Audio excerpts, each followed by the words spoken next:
Let's go ahead and bring the meeting to order. It's 9 o'clock, and we do have a quorum now, so we'll go ahead and get started. Mr. Gibbons is on his way and should be here shortly.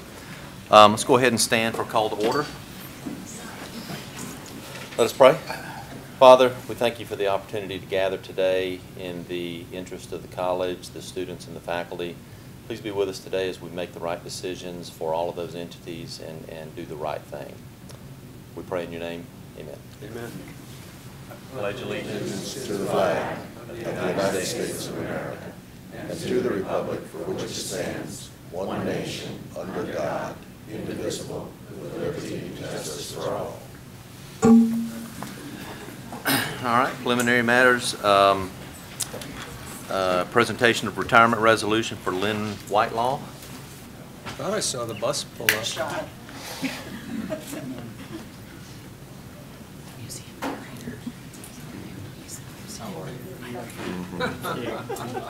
This is bittersweet. Tell me what it feels like. How are you doing?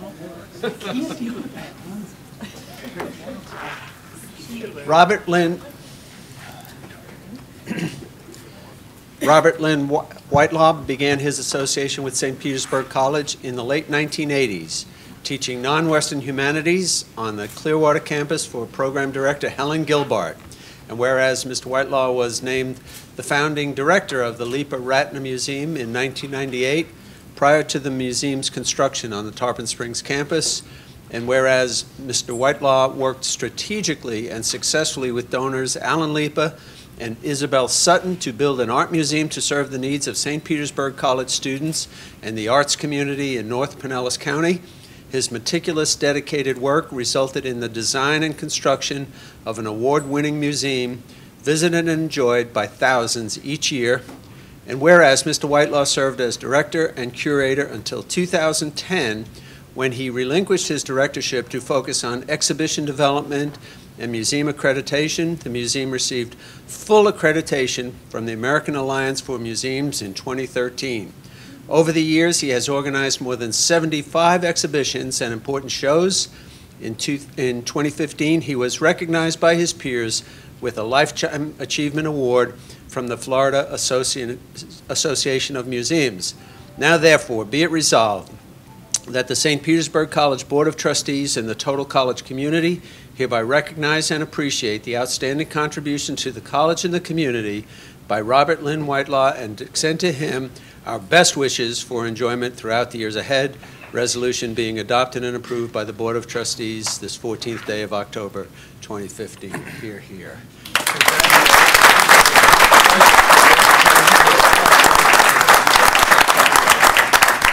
Well, thank you. I'd like to say to St. Petersburg College and to the Board of Trustees my sincere gratitude to have this position, to be able to envision the Lipa Ratner Museum of Art and to see it become a player on the cultural community of the west coast of Tampa, west coast of Florida, Tampa Bay area, and nationally. We have a wonderful museum. It serves the students. It serves the community. It is a great asset, and I'm just grateful that this has been a highlight of my career. Thank you.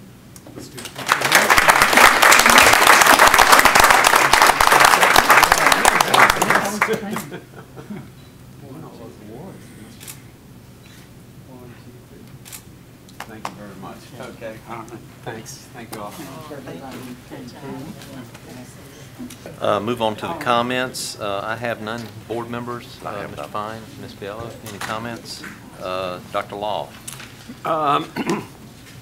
Mr. Chairman, members of the board, I wanted to give everybody a heads up that among my duties this week was a quick trip up and back to Tallahassee at the invitation of the President of the Florida Senate.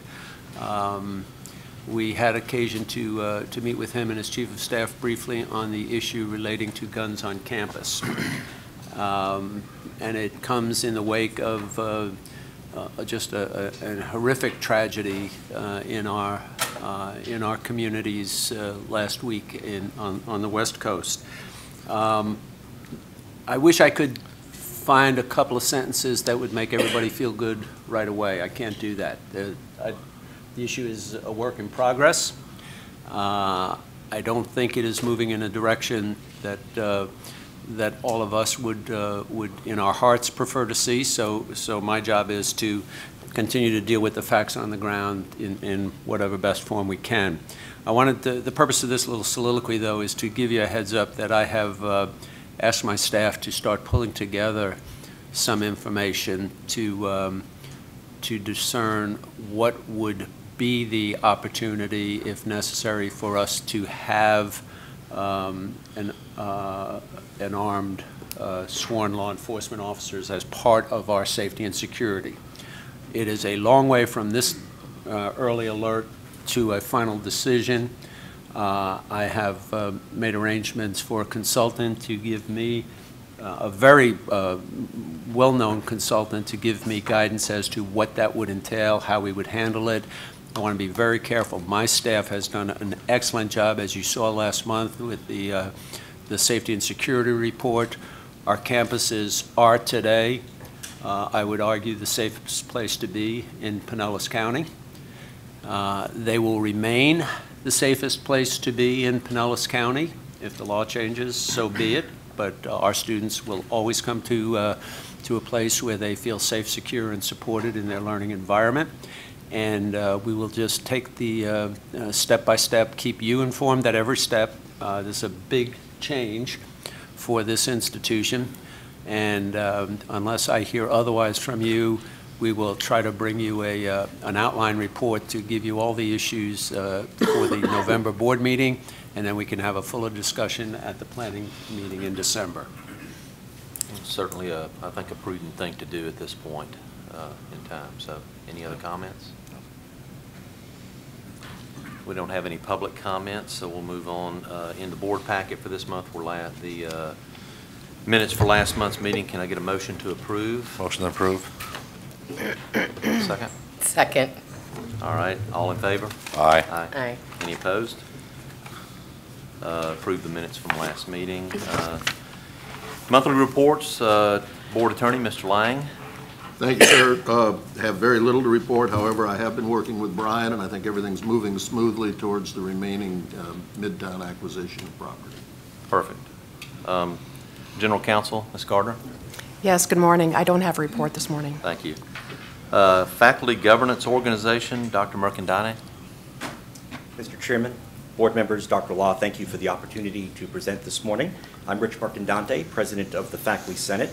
I'd like to share two topics this morning. First, to highlight some faculty engagement over the last year, and then to speak to our faculty focus for the current academic year. The faculty engagement on college initiatives over the last academic year has been and continues to be extremely high. As I shared at the Fall Faculty back in August, during the 2014-2015 year, faculty participated in an estimated 25,000 hours of professional development for the online revitalization project, where we've been working to set the standard in online education. We've also contributed over 5,500 hours in out-of-class tutoring and other student assistance, in addition to serving students in our offices. Faculty continue to meet and discuss how we can both maintain and improve the climate at SPC so that we can focus on what genuinely matters and makes a difference for our students. Having time to engage our students on a one-to-one basis, to inspire them, to try to unlock potential. On our 5 largest campuses, we hold monthly faculty governance organization meetings led by our elected FGO campus chairs. These FGO chairs also meet with their provosts on a regular basis to keep the lines of communication open. The FGO chairs also meet monthly with Dr. Law as part of the FGO Executive Board to encourage dialogue and exchange ideas. Our college-wide Senate meets once a month and now consists of 38 faculty members representing 9 campus locations. That's a record. Our emphasis is on open dialogue and interaction, and we work collaboratively with the administration to create an environment that focuses on teaching and learning. I want to take a moment to thank all of you for your support of the faculty. Under Dr. Law's leadership and your good guidance, we now are entering our 5th straight year of salary increase. Faculty are also most appreciative that you've managed to keep healthcare costs down for all employees, and we truly are thankful for your support. Turning to our focus for the current year, simply put, our goal as faculty is to stay focused on teaching and learning despite what other issues might arise. This is a kind of a challenging time to be a college professor. Many of us feel pulled in multiple directions. Sometimes we feel like we're being pulled away from our student focus. We have a lot of initiatives at SPC, and it's very easy to feel the pressures of what faculty have described as initiative overload, just trying to keep up. As one faculty member summed it up, I just need time to focus on teaching my classes. Also, many faculty are troubled by legislative decisions that sometimes seem inconsistent with our commitment to student success. Recent decisions regarding developmental education and performance funding are just two examples. In addition, anxieties are rather high over the two concealed weapons proposals passed last month by criminal justice committees in Tallahassee that would allow people to carry guns on college campuses. Regardless of which side of the issue you're on, given the recent tragedies at colleges in Oregon and northern Arizona, it is difficult not to have these issues on our minds. So our focus for this year is to stay focused on what really matters. There are a number of issues over which we have little control, but our own focus is within our control, and faculty are working hard to keep their attention clearly on student engagement and on authentic student success. I'd like to close with some encouraging news. This past summer, faculty and deans used the newly revised faculty evaluation process for the very first time. About a year ago, we sent out a survey to faculty so we could learn what we were doing right and where improvements needed to be made on the faculty evaluation process.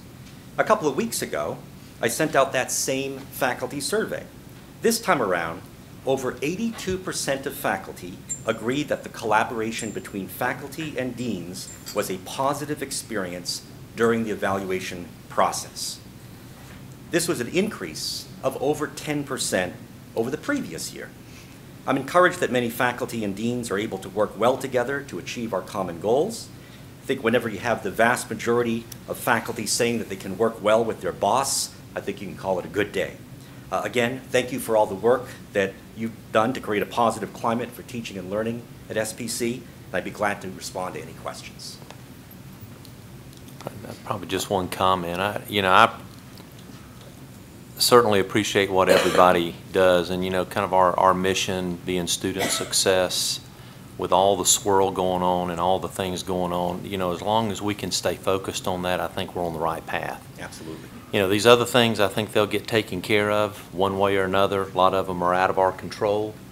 But really, as long as we stay focused on the mission here, I think we'll always be going down the right path. Definitely.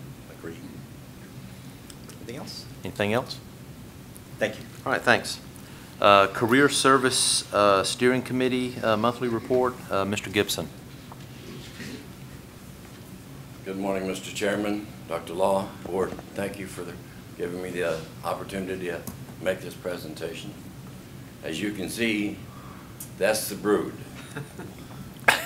That's what gets all the work done. I'm just a figurehead.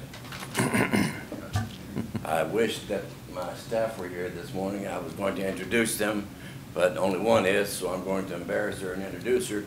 She holds the purse strings, and we all know how important that is. And that's Miss Ruth Bell, if you would stand up and hate me tomorrow.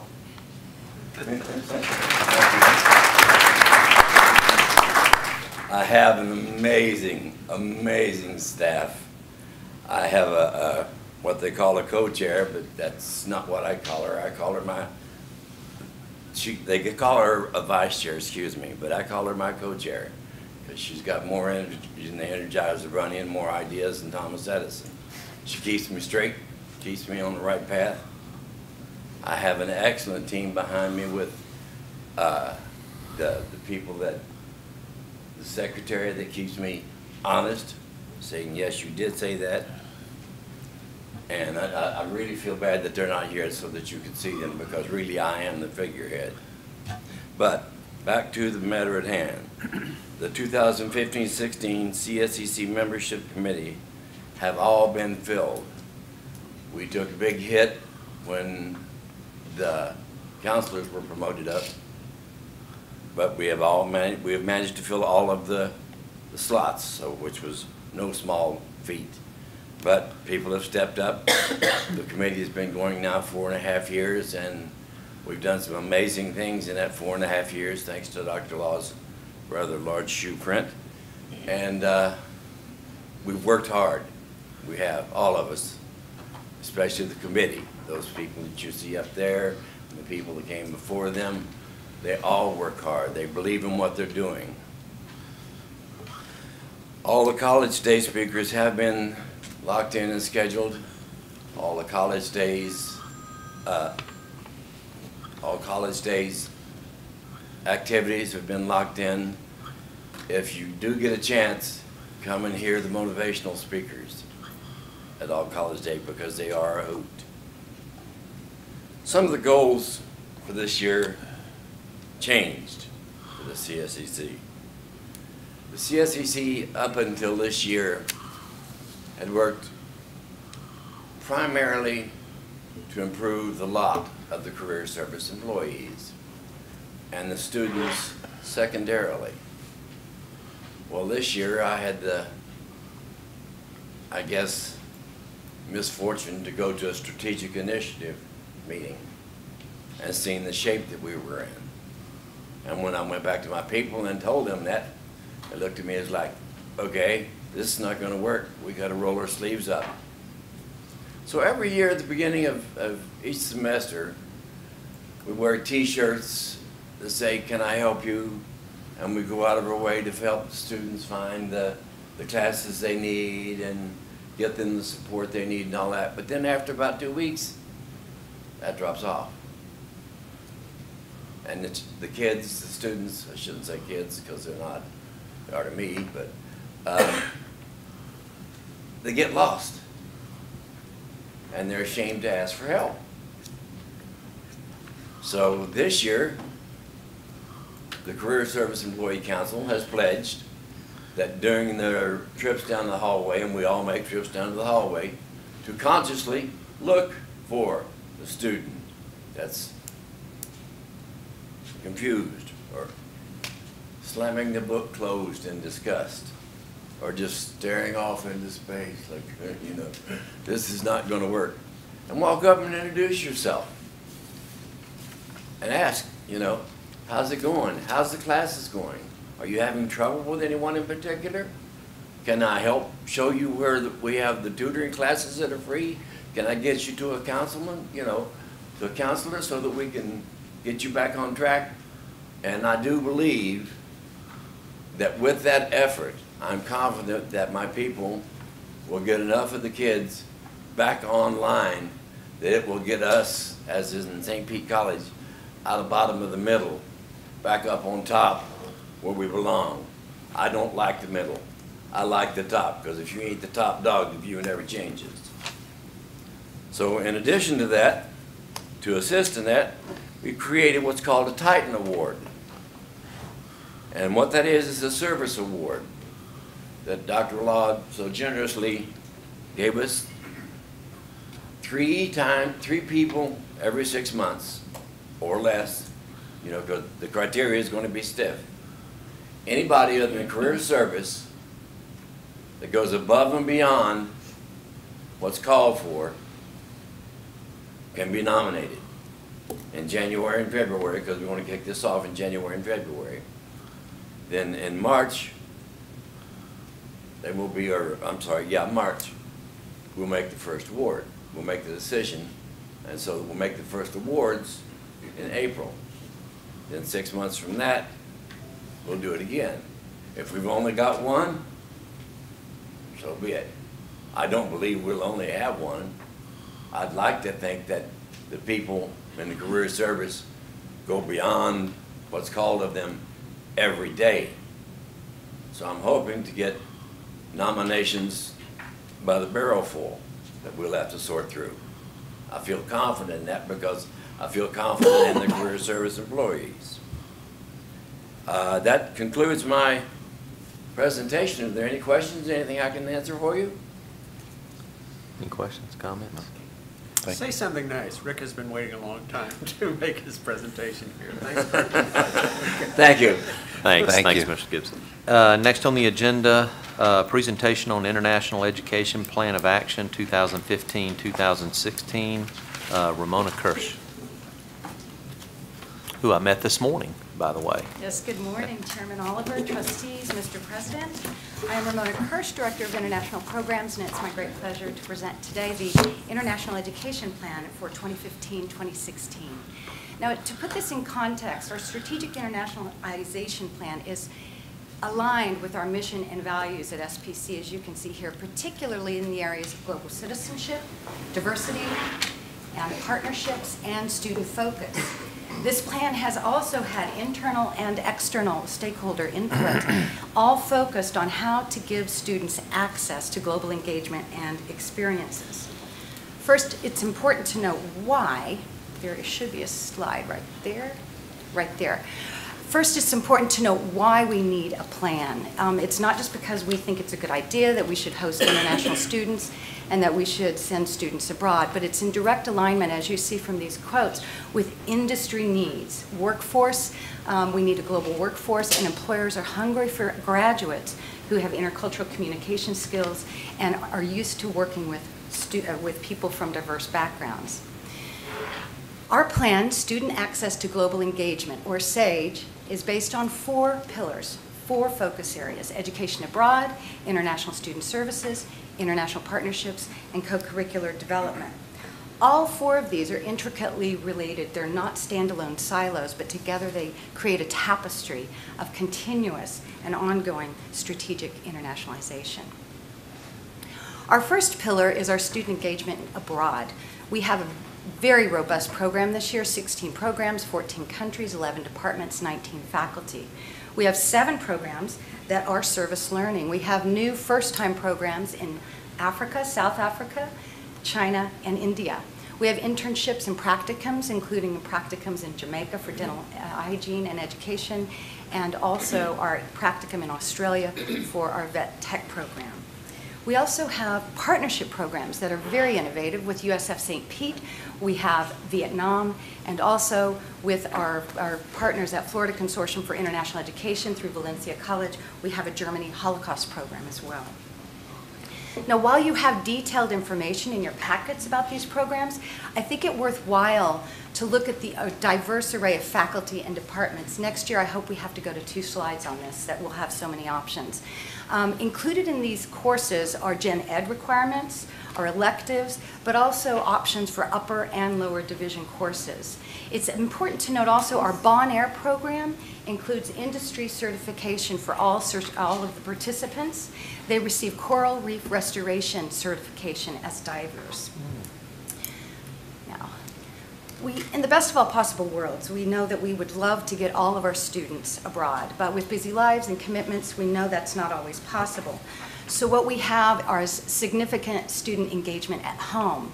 Here you see 3 ways in which we're doing that. Our International Speakers Bureau allows our vast array of international students from over 60 countries to bring their diversity and their culture to classrooms at SPC and to school children in the Pinellas County area. Our Global Partners at SPC, or GPS, matches new or continuing international students who are transitioning into degree programs with domestic students.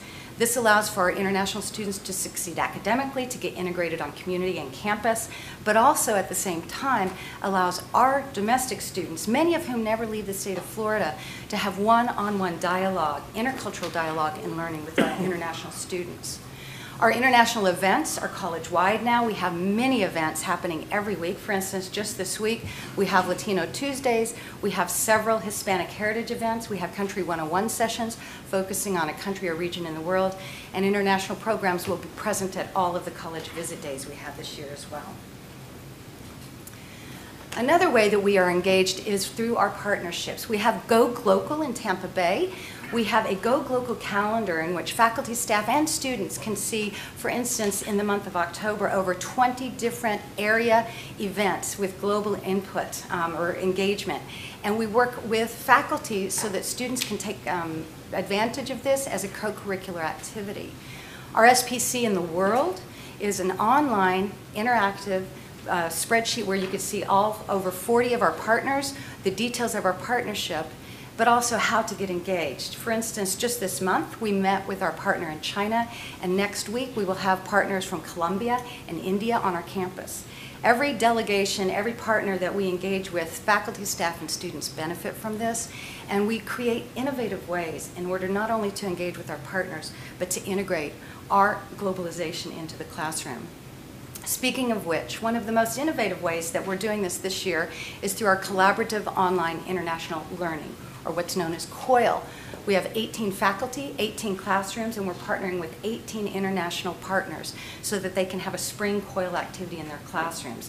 This is a wonderful thing. We have one faculty, vet tech faculty, who's partnering with a university in New Zealand, and the students are going to compare and contrast breeding practices. Another math professor is partnering with a partner in Germany at a German university, Potsdam University, and they will be looking at the perception of mathematics between the two sets of students. And finally, we have a global distinction program. Now, this is a wonderful thing that our strategic international team pushed for, and we have this enhancing our curricular with co-curricular activities and a capstone project, which will address a global issue presented both to SPC community as well as the external community. This global distinction will be on their transcript, on their diploma, and it will be a tool for students to bring to potential employers to say, not only did I graduate from a great school with a great degree, but I have an edge up. I have the skills you need in a global workforce, intercultural dialogue, and communication, and I'm ready to go to work. Thank you, and I'll be happy to entertain any questions. Any questions, comments? Mr. Chairman, just one additional handout just to get the complete listing of where we'll be sending students in the next year. Your support, as you see the cost of the programs, would that every student can go at. It's a challenge financially for our students. This board has made several strong moves to help offset those costs. Our foundation helps a great deal. So I think you see this program is really starting to take shape. I'm feeling like we have something that will spring forward over the next couple of years. So thank you for your support. Thank you. Thank you. Thank you. Yeah. Next, call center outsourcing update, Dr. Renard. Yes, good morning, Mr. Chair, members of the board, President Law. This morning I'm going to give you a brief update on the status of our call center. You'll recall at our June board meeting, we came to you and we sought your permission to enter into a contract with Blackboard Student Services. And I just want to report that shortly after that board meeting, we did enter into a contract with that company. And then on August 4th, we actually launched and they started taking phone calls from our students. So about a 5 or 6 week implementation span of time there, very aggressive, and it's paying dividends. This is a slide that shows you the week before we launched with Blackboard, we were able to answer just 1,100 phone calls. We were abandoning most of the phone calls. You see the answer rate there was 20% or less. We were basically operating with about 7 part-time employees in the call center. Average wait time there, 25 minutes. Don't have data on the handle time or the escalation rate. This is data a month after we launched. Okay, this is first week in September, so we're just a little bit after peak. Classes have already begun. We answered 2,165 calls that week. The answer rate was 96%. The wait time was less than 1 minute. Escalation rate was 19%. We're providing more training to that call center operation, which is out of Killeen, Texas. We just sent a team there last week to provide more training, so that escalation rate will go down. So I just want to say on behalf of the students and student services staff, thank you for your support in this initiative. It is reaping huge dividends. Any questions? Quite a difference. Quite a difference. Great job. And Dr. Renard, what the nature of the calls? Just Yeah. is it They are everything, or? academic advising, low-level academic advising related calls, there are financial aid calls, there are registration, troubleshooting calls. A little bit of everything. Yes. Okay. Just not calls to try to fix your computer or anything. We get those You too, get but those we in haven't, there? we deflect those, but they get answered in a minute. Okay, All right. very good. What's the ad that's running now where the guy's walking around the kitchen going, representative, representative?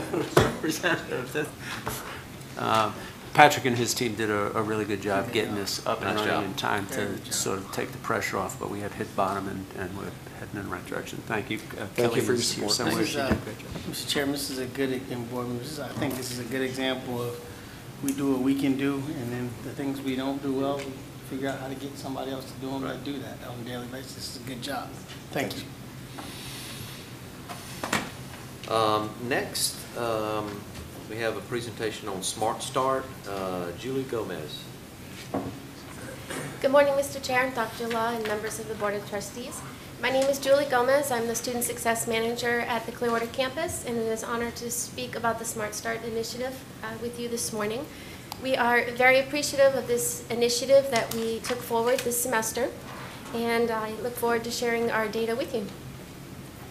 So what is Smart Start? The Smart Start initiative is a a 4-week non-credit course that all first-time in college students to St. Petersburg College, as well as new students to the college and students coming off of suspension and dismissal, are required to take. There is no charge to the student, and it meets for approximately 1 hour and 15 minutes face-to-face each week, or for a small section of students online.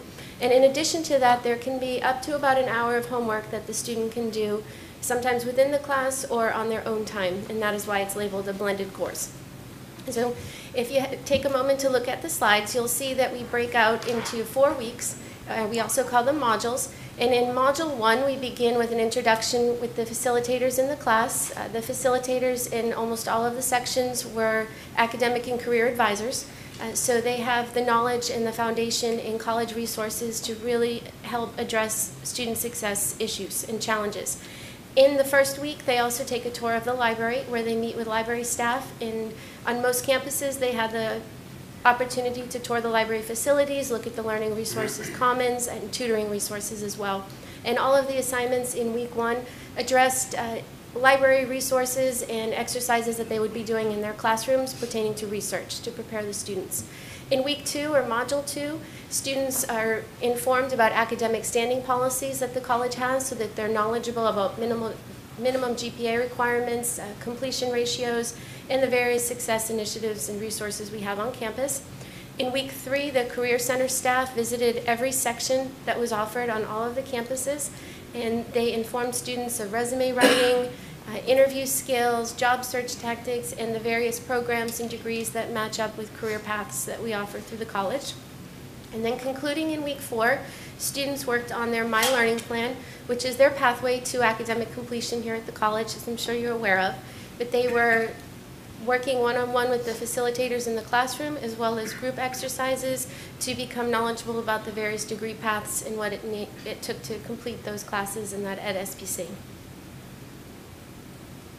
So looking at student success and retention, the regular session cohort, which was made up of students that were in the first 4-week section, had 4,544 students in that group. That includes both online and face-to-face. The express session, which just completed last week, had 834 students. We had a second 8-week program, which started this week, of course, which had 165. Over the summer, we completed a pilot of the program with 80 students, and that totals the 5,623 you'll see up there.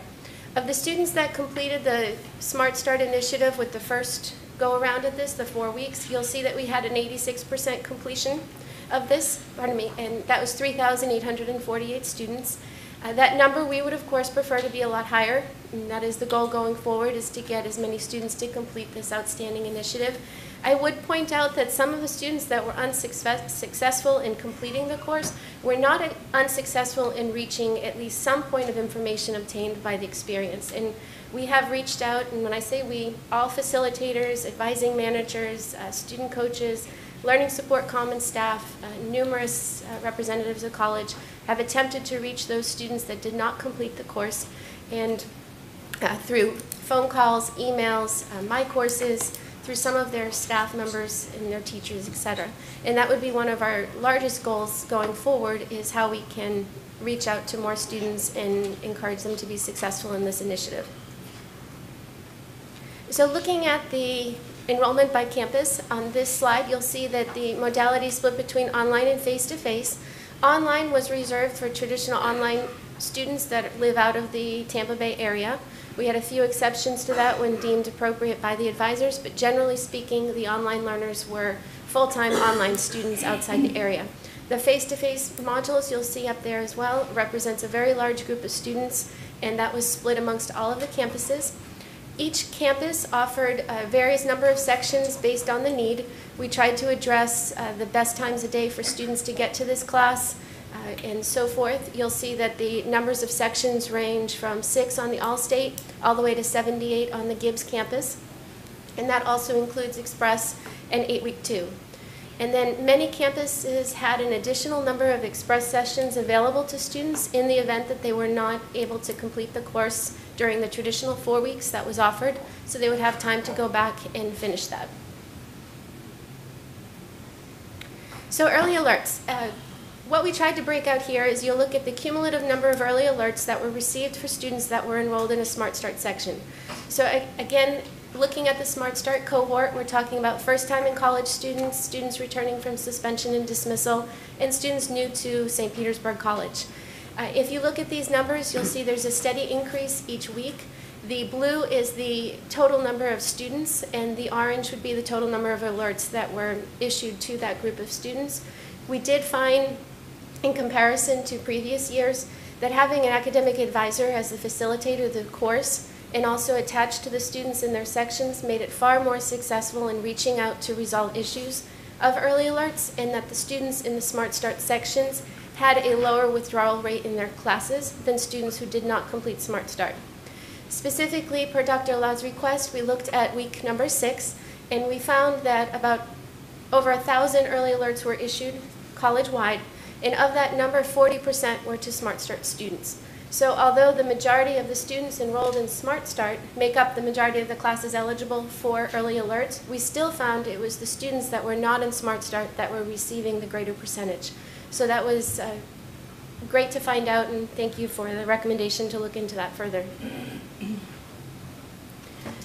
So concluding with looking into W's and WF's, which for those students that withdraw either with a W or after the 60% mark receive a WF, we found that, again, those students that were enrolled in the Smart Start and those students that were satisfactory in completing it did have a lower withdrawal rate.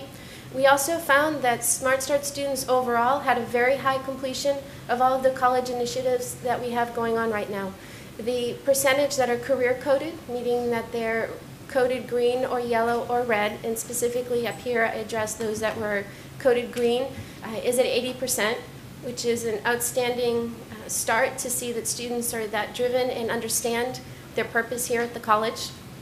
In addition to that, their learning plans, or their what we like to call the MLPs, over 90% had already initiated that, so they had at least 2 semesters completed of inputting classes that they knew that we'd be taking.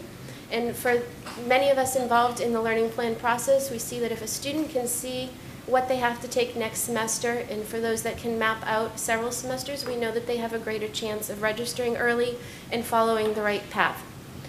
For learning support, we had 51% of the Smart Start students actually utilize the services we have on campus through tutoring, through the Learning Support Commons on the various campuses, and that is a number that we, of course, would like to see increase.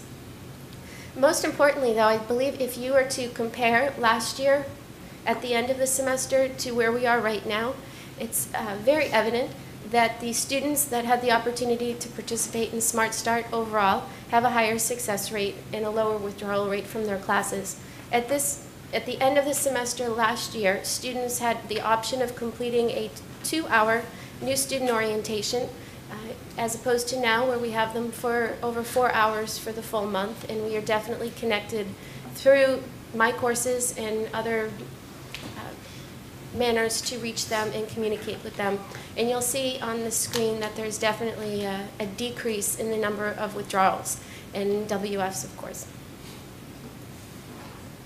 So going forward, advisors and the facilitators have met with Chris Harvey and Mark Strickland. They were gracious to come to all of our campuses and listen to the facilitators' input on this, student and faculty input as well, and they're working on modifications to continue to strengthen the program going forward for the next semester. We're beginning to schedule all of the classes out, and they'll be posted with registration so students can begin to sign up for Smart Start. We are also reaching out to those that did not complete to encourage them to engage in the Smart Start curriculum for the spring semester, as well as just stay in touch with the resources that we have on campus. There are discussions of combining the original Getting Started or the new student orientation that the student completes before they actually start classes into the Smart Start section and to the first advising session. We value the opportunity for students to come on campus and have tours and make connections with faculty and staff before they begin, but also see a value in incorporating that into the Smart Start curriculum. And then finally, we're also looking to ensure that the enrollment processes for Smart Start match up with the college policies on registration so that if a student withdraws for non-payment or they withdraw for any reason, their Smart Start class also goes with them. So if there are no questions, that concludes my presentation at this time. I have one. Of the, was it 4,500 students, about what percentage were first-timers and what percent were there because of some type of academic action? I believe we had about 1,000 students that were returning from suspension dismissal. And that is a strategy we may look at separating out at the cohorts because there are different issues. When you're coming back, there may be different reasons for why you were on suspension and dismissal than someone coming right in from college, different resources that you need. And so we'll be looking at the separation of that. And I believe the Gibbs campus was successful in offering a section specifically for the suspension and dismissal students returning. I have one other, an early alert. When those are issued, how does the student get that? And then whose responsibility is it to take action? Is it their responsibility, or does somebody from the faculty or staff get with them? But how does that get resolved or reset? Okay. When an early alert is issued by the faculty, the majority of the times the early alert is sent directly to the advisor through what's called the student coaching system. And the advisor that is assigned to that student will receive a full list of the issues that the faculty member identified, as well as the contact information for the student. Those students that have early alerts for low test scores are sent directly to the Learning Support Commons now, and the advisor's response is also copied to the faculty. In many cases, we're finding that the faculty and the advisors are actually in communication working on this with the student as well. And there's a pretty, I guess, high percentage of those that are resolved through this early alert? Yes, the early alerts do have a high percentage. There is a percentage of students, though, that we've reached some challenges in trying to reach, and we have to just investigate new ways to be able to contact them. Some campuses are doing some text-based services. Others are doing different outreach strategies to try to reach students that we're unsuccessful in contacting. Good. So I have a question, and this is going way back in your presentation, but it looked like there was about 650 of the 4,800 that didn't complete. Does that sound right? It doesn't. I mean, there you go, right there. Yes, that is correct, and that is definitely something we'd like to improve on. So what happened to them, though? Were they able to enroll? At this point in time, they would be prompted to enroll in the Smart Start section again for the spring semester, which they'll be able to do beginning on, I believe, the 27th of October, so in a couple weeks. Those students were contacted by phone, email, various modes to reach out to them, and they are on a list of students that we continually reach out to try to engage them in completing it. So did we, maybe I'm not asking the question No, right. I asked this yesterday in the walkthrough. Okay. The answers weren't anybody yesterday. Okay. So did we potentially, and I mean, it was us that decided it was a requirement, so I'm not at all saying that's a bad idea. But did we then lose those 650 kids, or? Let me take a try, Julie, okay? Yeah. Let me help you out. Let's work back. The 190 are actually people who never showed up here.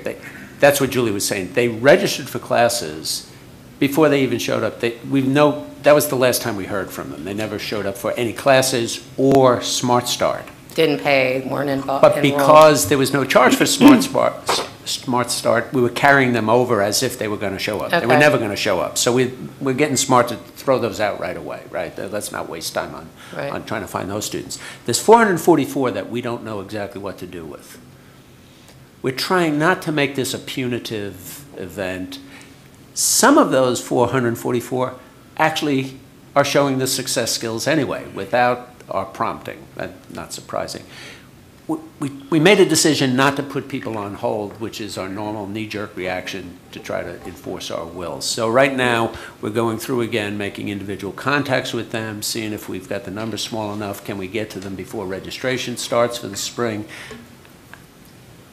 We haven't quite figured out the best way to do this without making it worse for ourselves. So those 444 are students at SPC, yes. and they just basically said they won't notice if I don't take the Smart Start?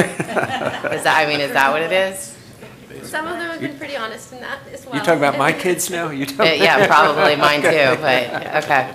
Okay, that's what I was trying to understand was, did we turn away 444 kids, or are they? And we haven't figured out the response to be non-parental, we want to make this a benefit rather than a burden, and we're trying to see if we can find a different tone and tenor. They're all registered. We can find them in a moment's notice. We can put them on hold tomorrow if we decide to do that and cause an interaction before they register again, which we might do, you know. Was there something we could do, like from if they're doing well without us, leave them alone? If they're not, pull transcripts, or, I've asked Tanja to take under advisement. Here's the reality. We knew they were going to be in this group by Labor Day. They missed the first module. They missed the second module. All right. Why don't we start using this as a way to refine our case management approach with students? Let's move into case management right away. Dear Bill, this is to inform you, we care greatly about your success. Your first two interactions really left us scratching our head. We're going to put you under case management. Let's have you make an appointment with an advisor. And I think maybe can we carry more than 440? That's a bunch of students. But I think we ought to see, is there a better way to engage these folks? Maybe the quality of the communication is off-putting. Maybe they missed the first thing and didn't know what to do. So Ms. Mello, I think I'm really pleased. Let me make my statement and then be done. To the credit of our staff, we have worked on orientation since the day I walked in here, and it went from nothing to something now that I feel we can really build on. I mean, this looks to me like it's 86% solid and 10% worth working on, and it's as good as we've been. It looks like the students, 90% of the students had a learning plan, 80% have a major now. This is way more than we've ever seen. Yeah, that's what I said. It's not negative at all. I think it's super positive. I just was curious about those 450 kids, what happened to them. So, okay. Didn't mean to belabor the point. Yeah, I'm chuckling because I said, okay, so what happens to these kids? Yeah. And we don't know. We're working on it. Okay. Okay. Any other comments? Thank you. Nice job. The other part to notice, we don't do anything by pilot project anymore, though. I mean, 5,600 is a lot of students to commit to, but we've learned if you don't organize for scale, you never get to scale. I mean, we could find 50 students and put them through this, and they'd all be successful. How do you get to 5,600? So the staff's done a great job with this, which is why I walked it onto the agenda. We're getting set to go in the next registration sequence. So thank you for your attention. I appreciate it a great deal. Thanks. Now, let's see, the exciting world of budget and finance. The fiscal year 15-16, September 30th financial report. Ms. Hunt. Yes. Good morning, Chair, board members, and Dr. Law. My name is Jeanette Hunt, and I'm the Acting Director of Budget and Compliance. And this morning, I'll be presenting the monthly financial report. On the first slide, this shows our trending of our budget to actual for our revenue and expenditures. Our revenue at this point is $1.2 million under what we expected to come in, and also our expense is $1 million under what we expected. Our next two slides will go into that in more detail. Focusing on the revenue, we're a little bit less than 1% of what we expected to come in. At this point, we've received majority of our fall semester tuition, which we're at 42%, and our state appropriation is coming in as we anticipated at 25%. Our expenses are 1% under what we anticipated to come in. Most of this is in our personnel and benefits line item, where we're at 22% and expected to be at 24%. This is in reference to a couple of things. One, we got our state appropriation final numbers later in the year than we had anticipated. And the second is, last month, Dr. Duncan presented to you a budget reduction that we did. And so staff were a little bit slower to hire, so we had some vacancies in the first quarter. This last slide shows you where our fund balance is at $8.3 million at the end of the first quarter, and it's in line with our last two fiscal years' projections and what actually happened.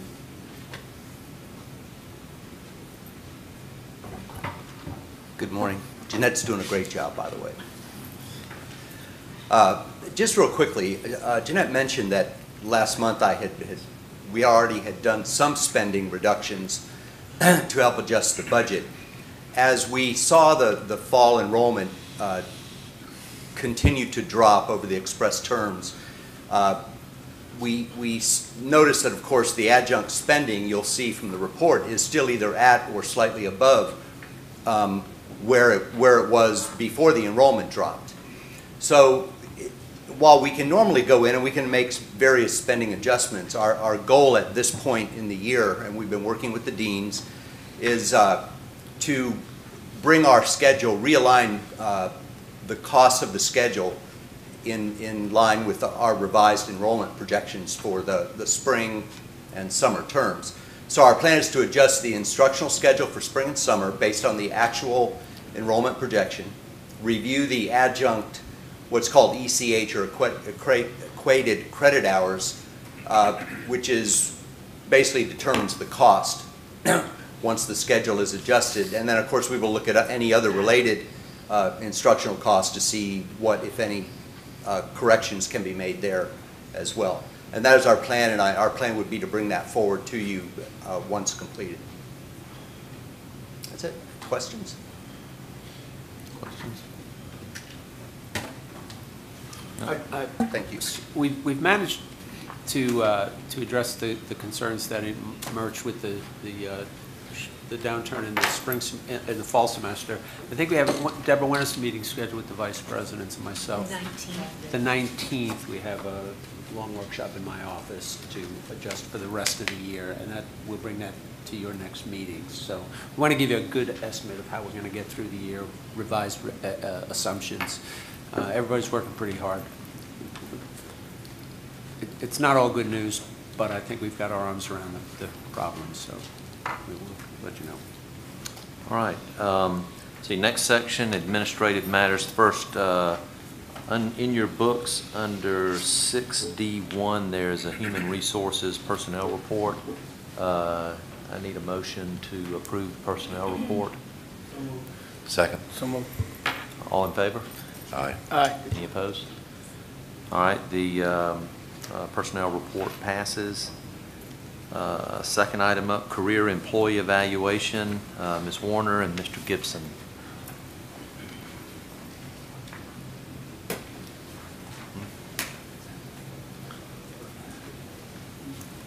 Gibson. Good morning, Mr. Chair, members of the board, Dr. Law. I'm Desiree Warner, the Director of Human Resources, and I'll be co-presenting today with Mr. Rick Gibson, who you met earlier. We're going to talk to you about the career service evaluation process that's undergoing a revitalization. We're going to give you an overview of the history and the status and also moving forward.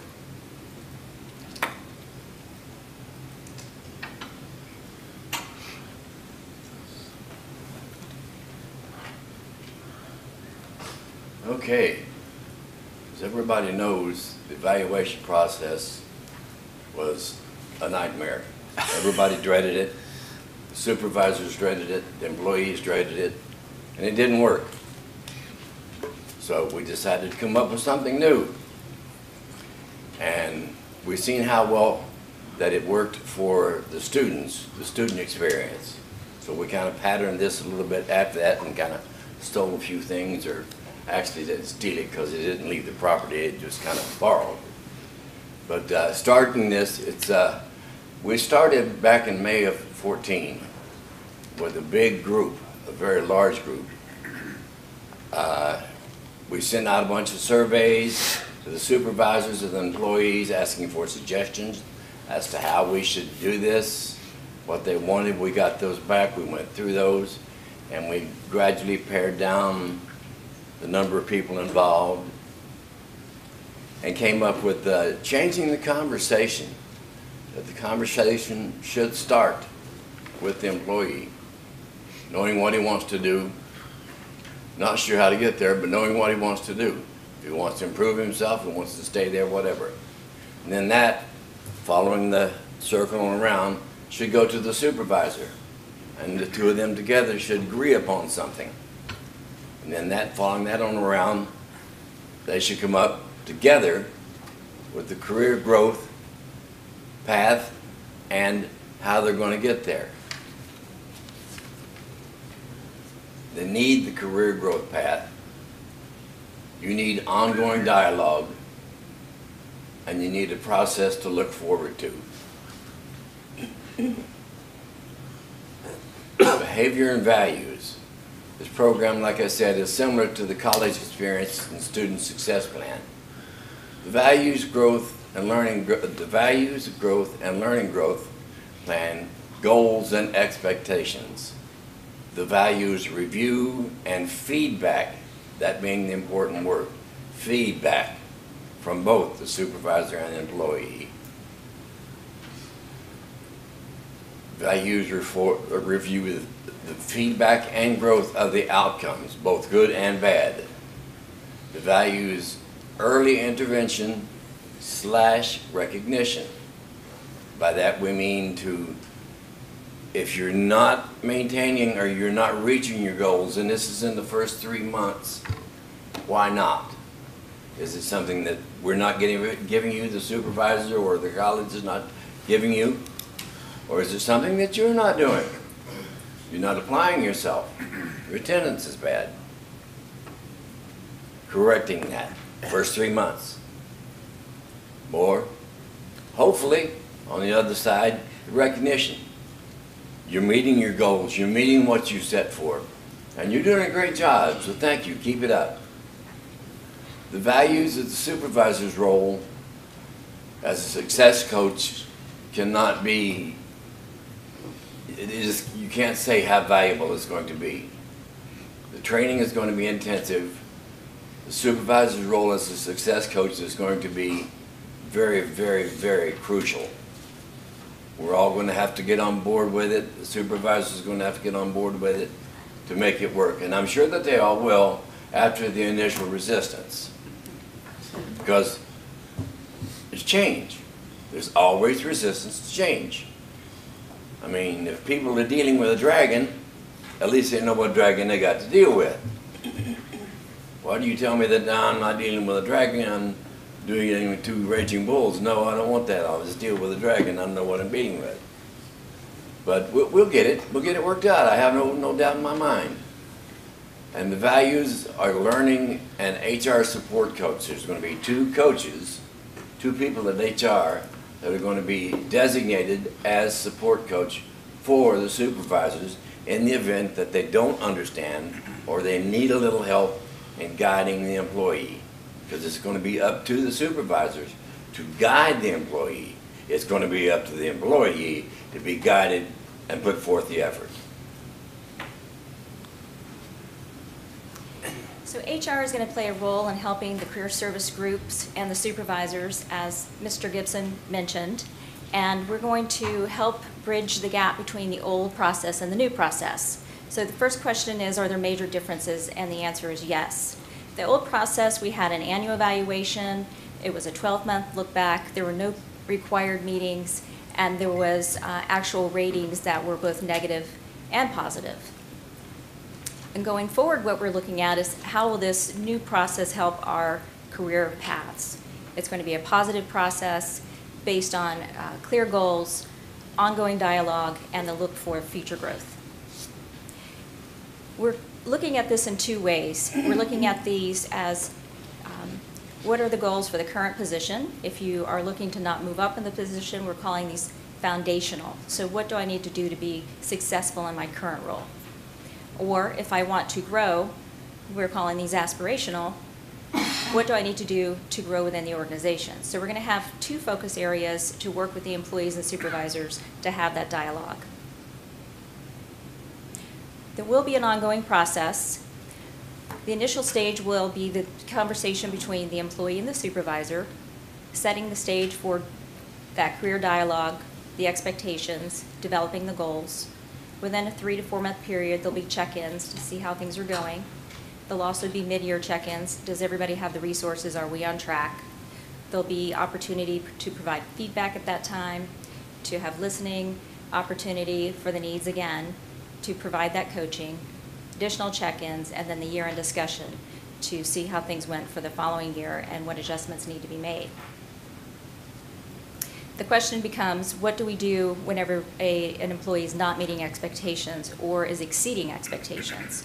So we have built into this process an early intervention and early recognition. Again, similar to the college experience, where we have that immediate feedback. So at any time in the process, the employee and the supervisor will have opportunity to talk about those challenges or those triumphs at the time they happen. So again, exceptional performance, not meeting expectations, and then opportunity to make timely adjustments. The supervisors will undergo extensive training. We are going to talk about the plan in just a few moments, but this is going to be a new role for the supervisors. So they're going to be morphing from their traditional status to a success coach. And so with that, we're expecting to have about 12 to 20 hours of training for the supervisors within a 6-month period before we actually roll out the formal program. We're calling these modules. There will be the initial modules of talking about the plan. What does it look like? What are the expectations? How is the supervisor going to be empowered, and what kind of accountability they're going to have? We're going to talk to them about knowledge, skills, and abilities of the employees and how that can be used to help them with effective decision making. We'll go over the early intervention and performance diagnostic testings for them. For the diagnostic piece, we'll be looking at those attributes the employee might have where they have a lack of knowledge or skill set or something like that to help them be able to identify. We'll provide them with job aids and, again, the HR success coaches to help them with those conversations. The resources to make sure that there's adequate equipment for the employee and the supervisor, and then the check-in for what challenges they may be having. The initial phase of the training is going to be focusing on the growth plans and the early intervention and recognition. And just a overview of the pre-training that has already occurred. We did do some scenario-based sessions with our Delta Academy. We talked to our Career Service Counsel. We've talked to our facilities group and gotten feedback from our supervisors so that we can really help with needs assessments from both their aspect and the employee's aspect. We're going to do multiple sessions at All College Day to, again, refine and share those conversations. And then we're going to present to the Executive Committee on November 18th meaningful content that we can then roll out some initial trainings in December and January. And that is the introduction, if you have any questions. And although it does not look like it, the CSEC has been involved in this from day one, all along through the entire process. I have just I have quick. one too. Do we do like 30, 60, 90? I mean, I find in the real business world that, sorry, I never know how to say that, but. You said it. You know. We get it. You know what I mean?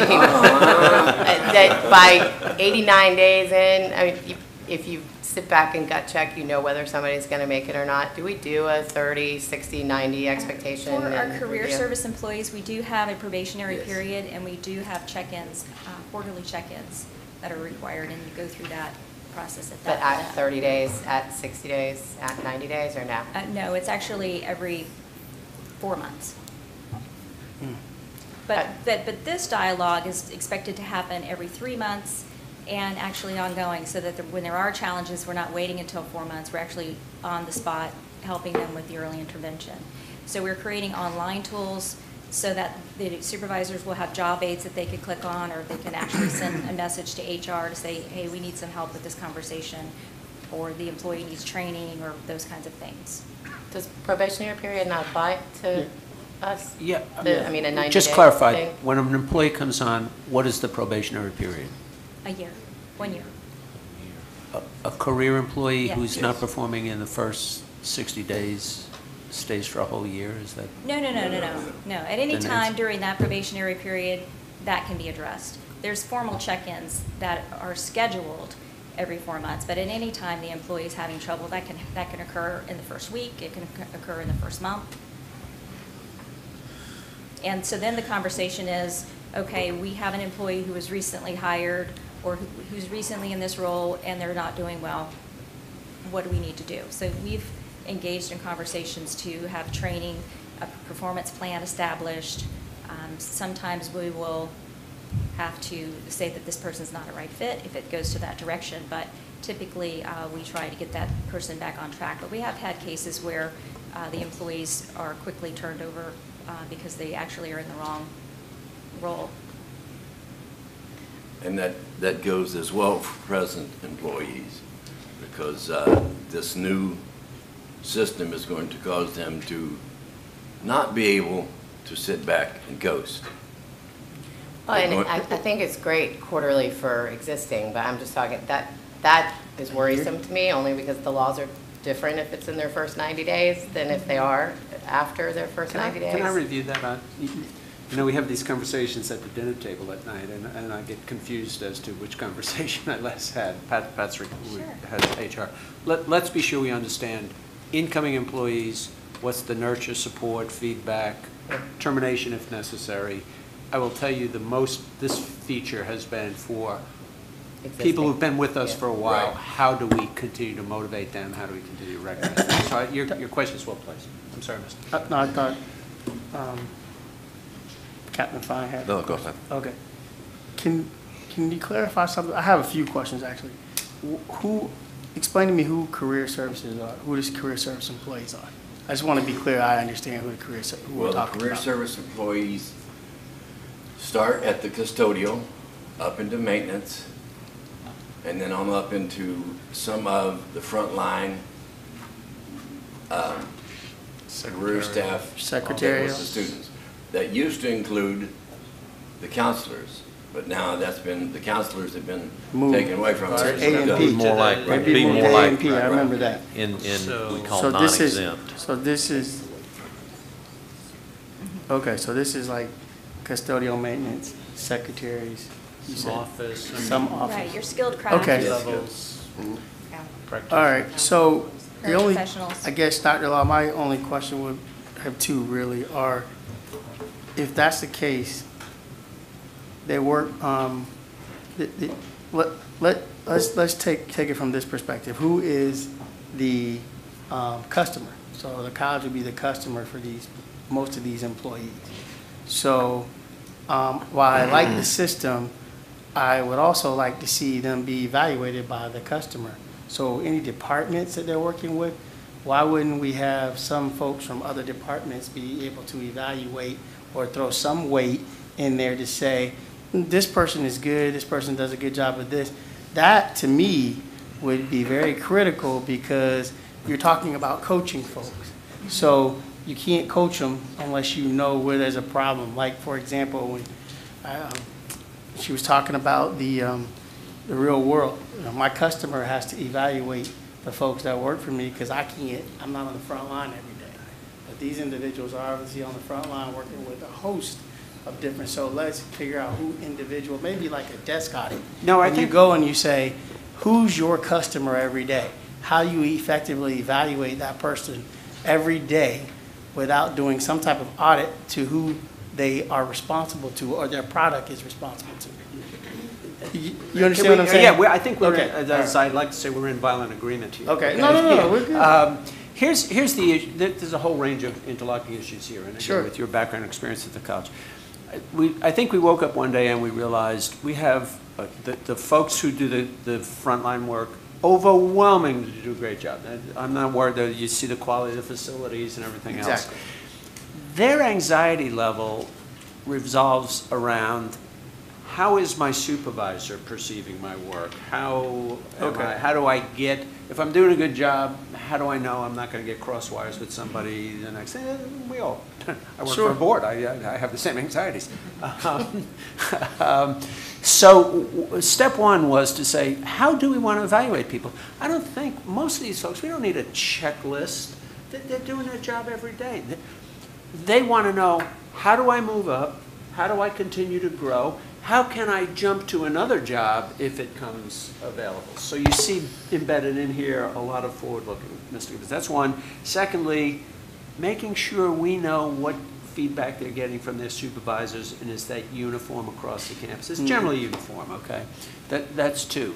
Thirdly, if you go to who the supervisor reports to, now you're talking about the customers. So if somebody reports to a provost, now you're back into, okay, is the job getting done according to the provost? I think we have to do 2 or 3 things, Mr. Gibbons. We have to get a new system in place that employees can own. I'm now directing my own growth and development within a framework. That seems to be generally positive. Secondly, I need to know that all the supervisors are on board here. We don't have any overt behaviors, we don't have any control features, we don't have people running their own. Because this is putting a lot on the supervisor. Oh, Yes, it that's is. the change. Thank you. That's the change. Yeah, they're going to be responsible for a lot. If we don't do that, though, there's an unspoken fear in the institution, and it's our job to drive fear out, okay? And then I think thirdly, we could talk more. For instance, you hear us talk about intervention and recognition. I'll be the first to recommend to you some sort of performance pay as soon as I know we have a legitimate evaluation system. Fair. But if you don't have confidence that the evaluation system is good, you create more problems. Then it's favoritism, then it's everything except recognition, okay? But you're hitting right where I'm a little nervous about supervisor having that much authority. Oh, that's where we have to get to. You did. That's where you have to get to. Line. Right. Because there could be a supervisor that, for whatever reason has it out for somebody, or there's a supervisor that really likes somebody. And so where's that fine line meet? And we got to be careful that that's not, seen by other employees. There's a favorite or there's a person that we're trying to knock out. And that's what this is inherent then, to bring that to the surface. Okay. It's going to make it very hard to hide or to disguise that. All right. Okay. That's my goal. That's, as long as you're okay with it. Yeah, I know.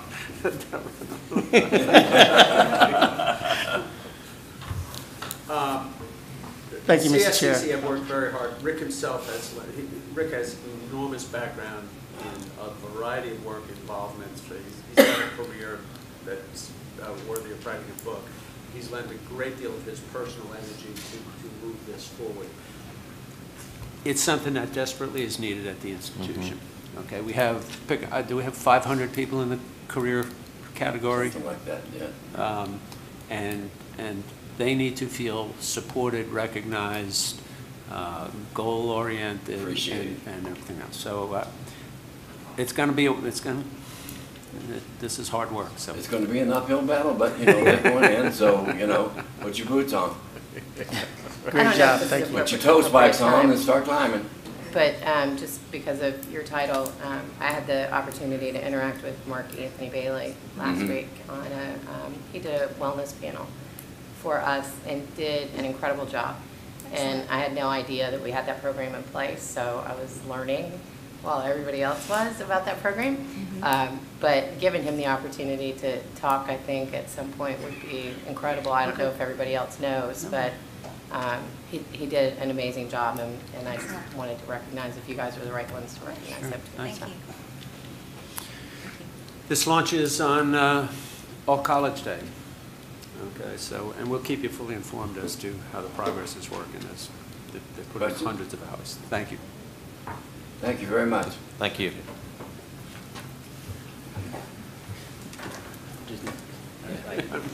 Put you in that spot. Let's see, next section, Academic Matters, American Association of Community Colleges Pathways Project. Dr. Cooper. Yes, good morning, Mr. Chairman, members of the board, and Dr. Law. It's my pleasure to share with you this morning a project through the American Association of Community Colleges that we have been encouraged to participate in, and so we'd like to share some information about that. As you know, we've been working on the academic pathways for our students, and you have a handout today which gives you a sample of our Computer Networking Associate in Science degree plan, as well as how a student or an advisor could assist a student in using it to create a process of enrollment over the semesters. So before we begin, I'd like to show a short video to help remind you of how the academic pathways can increase student success and completion.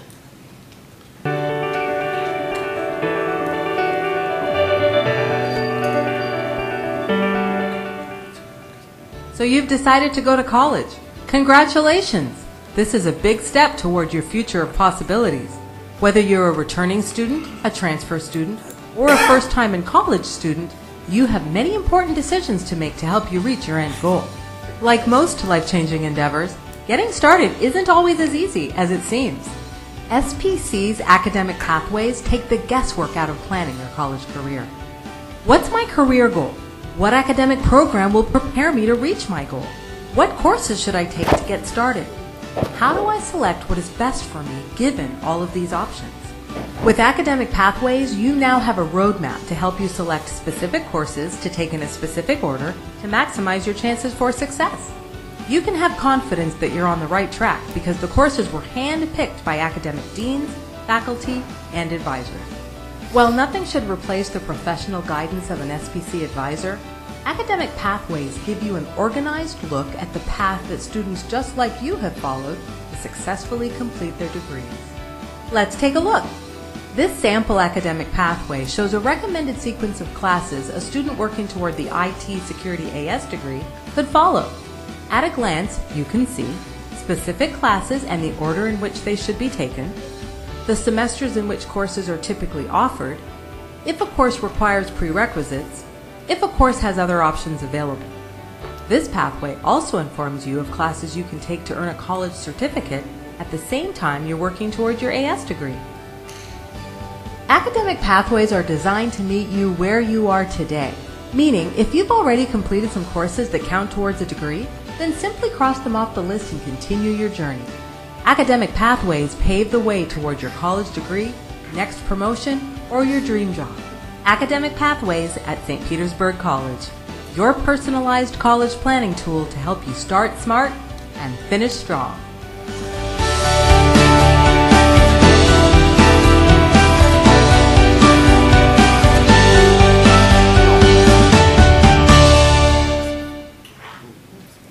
Thank you. So the American Association of Community Colleges is going to select and convene 30 colleges who are going to come together to design and implement structured academic and career pathways at scale, in other words, college-wide, and we're already in the process of doing that. They're also going to help those already progressing on student success agendas to move their work to the next level, and they're going to facilitate a national conversation among community colleges and other pathway experts who are going to focus on the key elements so that this model that is created can be used by other colleges. As you can see from this list, there are nationally recognized organizations that are going to be part of participating in this project and are in support of this project because they recognize the significance that the academic pathways will provide in allowing students to succeed and complete their programs. If we are selected, we will be required to send a 5-person team, and it won't be the same 5-person team each time, but they'll participate in institutes which are 6 2.5-day, 2.5-day institutes. During those institutes, we will be asked to collect, monitor, and report data on several metrics that depict student success and how we're using the academic pathways. This project will continue for a total of 6 years, 3 years during which we'll participate in those institutes, and then 3 subsequent years as follow-up. We'll also participate in evaluating our participation in the institutes by the American Association of Community Colleges. We submitted a proposal towards the end of September. It involved quite a detailed narrative, as well as 36 questions about our readiness to participate, and then various indications of support from our president, you, our governing board, as well as our faculty governance organization. Of those 33 questions associated with readiness, there were several that involved how our governing board is formally committed to supporting leadership through the long-term process of reform that we've already been in regards to the academic pathways. And so we strongly agree that we have the board's support. We know that this involves culture change and changes throughout the organization, but we are committed to that happening. The governing board is also, we know, committed to spending regular time to involved in reviewing our data on success, on student success, and making recommendations and providing us with the focus to move forward in design and implementation. We also know that you, at regular board meetings, review student success data and, again, discuss our progress in these areas. So we know that we have your commitment. In regards to the proposal, it was submitted on September the 21st, and they are going to schedule 1-hour interviews.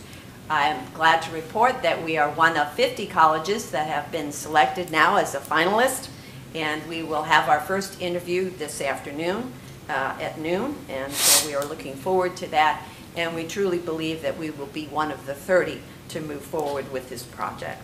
And then you can see the remaining dates and times that the institutes will take place that we will then participate in accordingly. Any questions? Mr. Chairman, can I, you have the pathway in your hand, and I just can't tell you how valuable this is going to be. This is, first of all, many students can use just this to give them self-guidance as to how to get through the institution. We've said this is the best order to take courses to succeed at the college. It's not a mandate, it's not a requirement. This is our best guidance to you on that. Secondly, the part that I'm absolutely delighted is you see the blue highlighted parts. When you finish certain courses, you are eligible for workforce certificates. And this is the first time we've been able to bring that together so that a person working toward a degree can get some intermediate, very valuable intermediate support. By the way, thanks to your budget support, we pay for the test. I was going to ask that. Okay, so the test is covered. The test is covered. There is no reason for a person not to take that and get that certificate along the way. So if you did this program, no matter how long it took, you could find yourself with 4 certificates and an associate degree on graduation. I suspect you're hireable at that point. So the team has done an outstanding job with this. You see again how we can bring things together. The last point is, if this is in the hands of students, faculty, and deans, and with the changes we've made to the advisors, they don't have to spend the time helping students just pick courses. They can spend their time as advisors helping students deal with how to get through the institution, how to reach these choices, how to deal with other life issues, how to do career planning and that stuff. I'm very proud of this work, and the team has done a great job. Question. So is this So we talk a lot about the MLPs and the learning plans. Is this in addition to, or in lieu of, or This is one now and the ready to same? drop into a learning plan. Right, right. So the idea is to have this available to the students so that then, as you see the sample plan, they can drop the courses into their My Learning Plan and then register. Okay. My learning plan regulates the speed. You want to put Right. 2 courses in a semester or 3? Well, here's the order to take them in, the general order. Nice. But it's really, this has as much potential as anything we've touched along the way. We're very hopeful to get in this group. We have 183 programs for which we've completed this work. So it's an enormous task, and thank you for your. So on my agenda, I show an action on this. Is there an action that we need to take Yeah, we want formally you as to a board? take a vote so that we can say that those 3 key areas that the board has signified are indeed, back up if you would, Ed. These 3. Oh, sorry. There were 3 parts of the questionnaire where the board's commitment, we've already sent it in and said we think the board is that way. I think taking a vote that you are in fact in favor of this project, and these are the 3 things that really reflect on your leadership. A formal vote on that would help us as we get into the negotiations and the other. Mr. Chairman, that's what that's intended to be. So I'll take a motion on these 3 items So as moved. related. Second? Second. All in favor? Aye.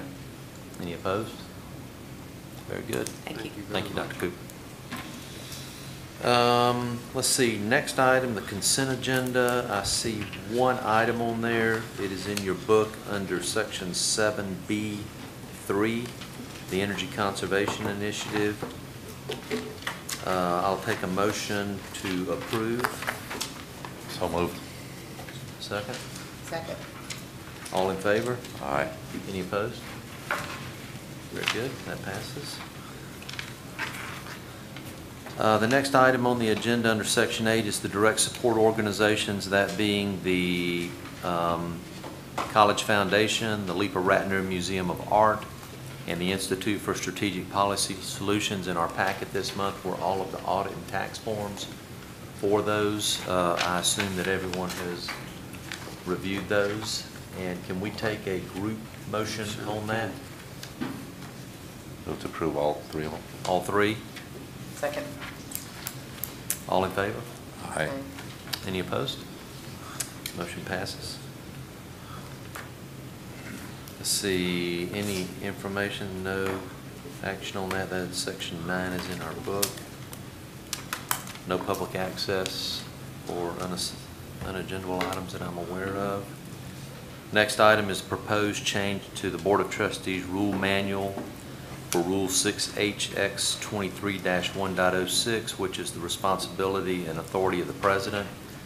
Please recall you asked us to add an item 7, okay, and that's what it reflects, very simple. There's an item 7 that has been added that I'll read the proposed change. I've already read the item number, responsibility and authority of the President. The proposed change will update and revise the rule regarding the responsibilities of the college president, more specifically to add a provision related to the annual submission of a legislative package to the board prior to the upcoming session, which we have received, dated September 22nd.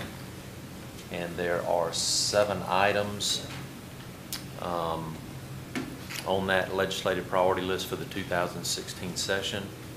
Is there any need to read through those items, or do you want to go through them? We've got just a point of order, Mr. Chairman. You have to Oh, we open a need to public approve that. hearing on this, okay? We're on item 11, and that is a change to the board rules manual, so you have to open a public hearing on that, take a motion.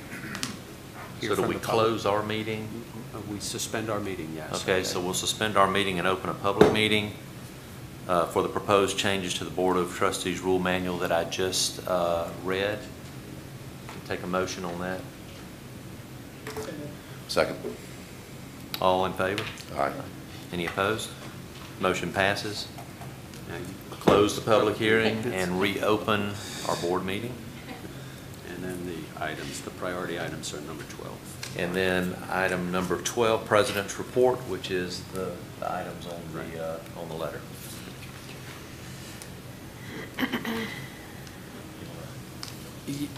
we had, in essence, had discussed and approved this, and then at the direction of the board, you indicated that perhaps Trustee Gibbons and I could re-engage with some of the key legislative people who seem to see developmental education differently than we do. We put that on the list. I think we are working on a schedule as we speak to have that happen. Mr. Gibbons had a hallway conversation with the lead person on that, and we will be visiting him in his home office prior to the, I think we can get it done before Thanksgiving. So this is our plan of work for the year. We're already working on it to execute it. The PICO project is in there. We're working with some other kinds of things. I would urge your vote to move forward. Any discussion on this by the board? We had it last time. Okay. I'll take a motion. So move. Second. All in favor? Aye. All right, it passes. I have a couple of other items, Mr. Chairman, at your convenience. Very good. I have prepared for you where the America's College Promise is the free tuition item. Do I have those? Yes, you do. I asked our team to put together just a brief overview of what this item entails. Why don't I pass it out and let's discuss it anyway at an upcoming board meeting. I like free, but I'm not sure anything is free anymore. So I think strings come with free. Well, we ought to talk about, I want to send a very strong signal to our students and staff that we understand college, the financial burden of college, and this board has a great record of holding costs down and making sure every dollar goes where it's supposed to go.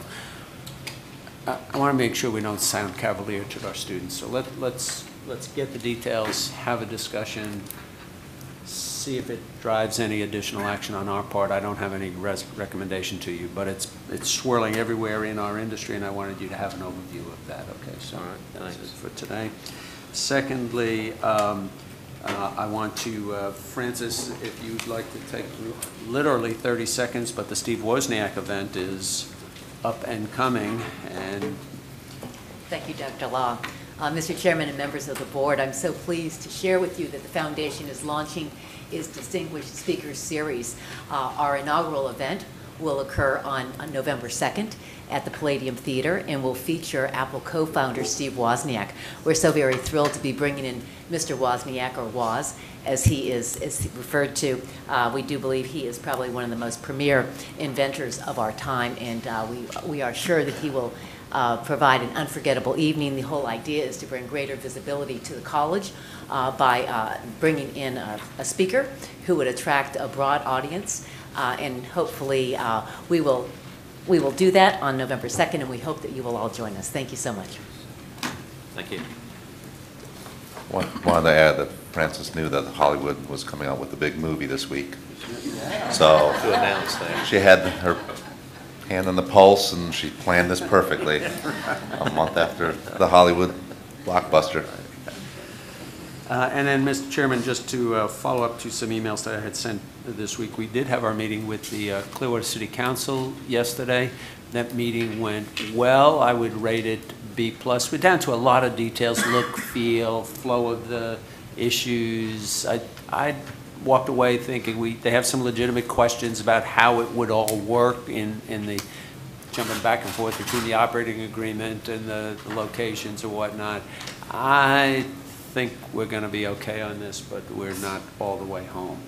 If I thought that there were fatal impediments on the horizon, I would tell you that, and I didn't discern any. Yes, I certainly didn't discern any from the council itself. So lots of work still to do, but that project will launch in the next several months.